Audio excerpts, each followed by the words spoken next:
Hər gün oturub ölümümü gözləyirəm mən. Nəfsimi ram edə bilmirəm mən. Dünya gəncliyimi əlimdən aldı.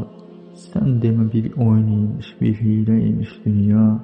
Nəfsimi yaxşı tanıyırmış bu dünya. Qəlbimi talan etdi nəfsimin istədikləri. Nəfsim vəd verdi mənə rahatlıq tapacaqsan. Mən nə biləydim zülmət içində tənha qoyub, ey nəfsim, qaçacaqsan. Zülmətin sonunda bir parıltı görüldü. Ona çata bilmirəm, axı mən günahlarımı geriyə ata bilmirəm. O parıltı bir ümid işığıdır, çıxış yoludur, gücümü yığıb addımlayacağam, qurtulmağa çalışacağam bu zülmətdən mən. Gedə bilməsəm qədərim məni qabaqlayacaq, vaxtsız solan bir yarpaq kimi torpağa qaçıb bir də tarixə düşməmiş kimi ağıllardan siləcək mən ölümü.